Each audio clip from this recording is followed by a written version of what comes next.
مساء الخير يا حبايبي، عاملين ايه؟ وحشتوني جدا جدا. النهارده هنعمل مع بعض السابليه. طريقته سهلة جدا ومكوناته بسيطة خالص. تعالوا نشوف هنعمله ازاي. هنا معايا ربع كيلو زبدة.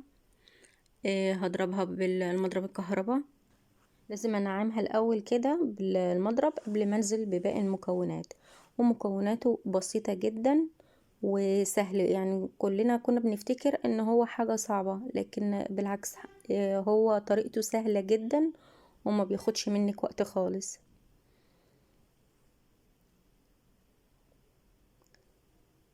بس كده، وبعد كده هنزل بباقي المكونات.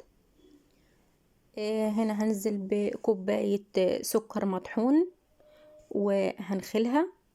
لازم انخلها عشان اطلع اي كلكعة في السكر، وتبقى ناعمة معايا جدا. يعني بصي زي كده، لازم تبقى ناعمة كويس وانخلها.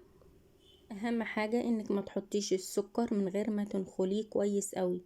هنا بنتي كانت بتحط كوباية الشاي، شافتني بصور راحت مشيت تاني.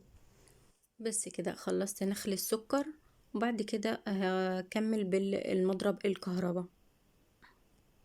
اهم حاجة النقطة دي، ضرب السكر والزبدة مع بعض. يعني هتضربي فيهم كده حوالي 10 دقايق، ربع ساعة، لحد اللون ما يتغير معاكي. اللون هيبقى لونه كريمي، لون ابيض كده.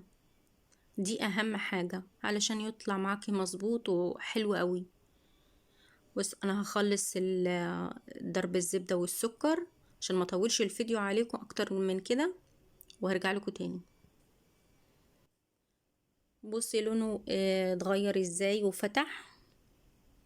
انا ما حطيتش اي حاجة غير السكر والزبدة.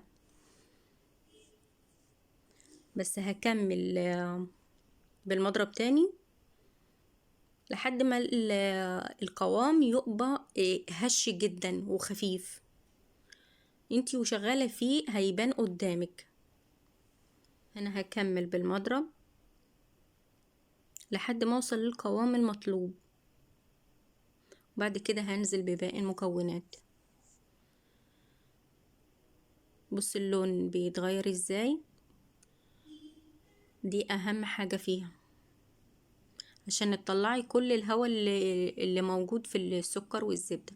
وهنا نزلت ببيضة واحدة، هضربها كويس قوي لحد ما تختفي. اهم حاجة البيض ما يقبلهاش اثر ولا باين في الخليط بتاعك.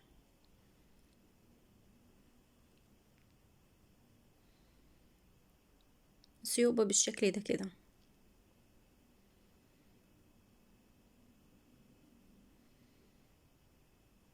وهنزل كده الخليط كويس علشان يبقى كله قوام واحد.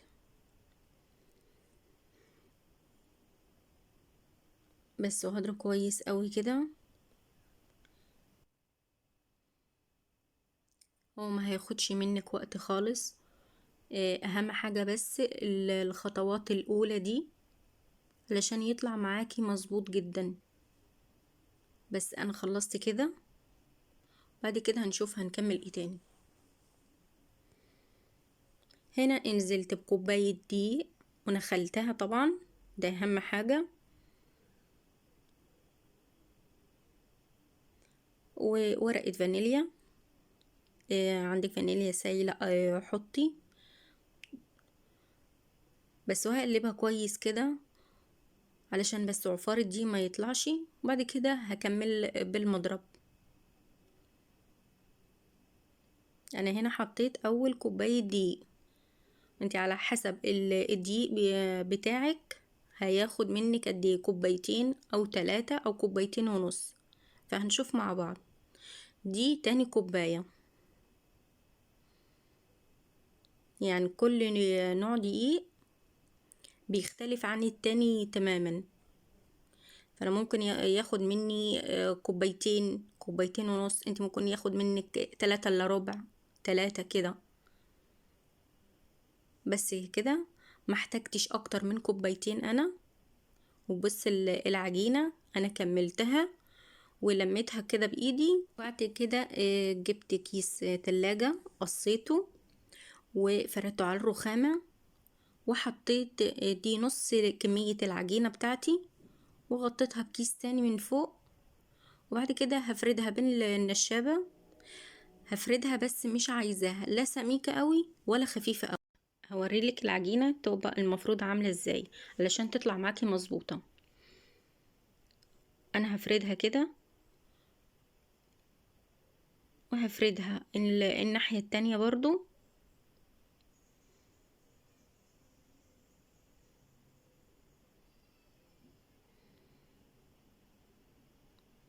بس انا هفردها بالطريقة دي وهرجع لكم تاني.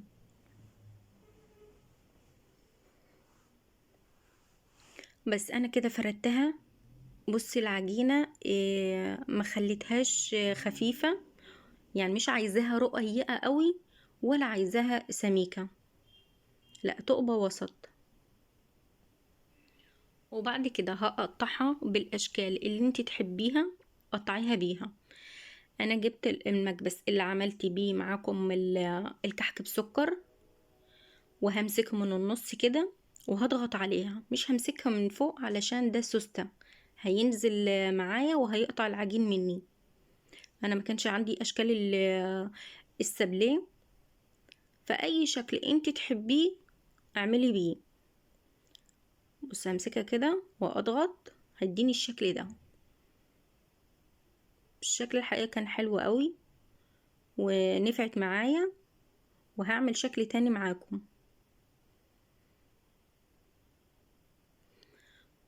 بص كده هطلع العجين الزايد. العجين الزايد ده طبعا مش هنرميه، لا هنحطه على بعض كمان وهنعجن عجينة تانية. بصي الشكل اهو، شكله كان حلو قوي وتحفة. هشيل كل الزوايد ده وهرصها في الصينية بتاعتي الاشكال اللي انا قطعتها.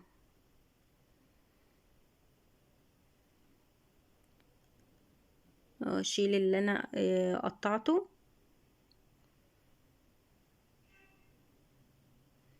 بس كده تعال نشوف هنكمل ايه. ده الشكل اللي انا عملته. هدخلها الفرن بقى على درجة حرارة 200 في الرف اللي في النص، والفرن لازم تكوني مشغلاها الاول وتكون سخنة. وادي الشكل التاني، شكل دايرة صغير كده بس. وهنا خلصت كل الكمية واستوت معايا. ودي الكمية اللي انا عملتها من كوبايتين الدقيق. وهنا بقى هعملها بالشوكولاتة، هحشيها شوكولاتة. وفي اللي انا حشيته بالمربى، وعملته شوكولاتة بني، وعملتها شوكولاتة بيضة. بس انا اختصرت كل ده معاكم عشان الفيديو كان هيبقى طويل قوي طبعا، ما حبيتش اطول عليكم. وهعملها بالشكل ده. هخلص كل الكمية وهرجع لكم تاني. وادي الشكل النهائي، ادي الشوكولاتة البيضة وادي الشوكولاتة الغامقة، وتشكلي بالاشكال اللي انت عايزاها. وهنا زوقتها من فوق بمكسرات بندق ولوز، كسرتها كويس وحطيتها عليها. طريقته سهلة وبسيطة جدا جدا، والطعم حقيقي كان تحفة. لو عجبكم الفيديو متنسونيش في اللايك والاشتراك بالقناة. مع الف سلامة.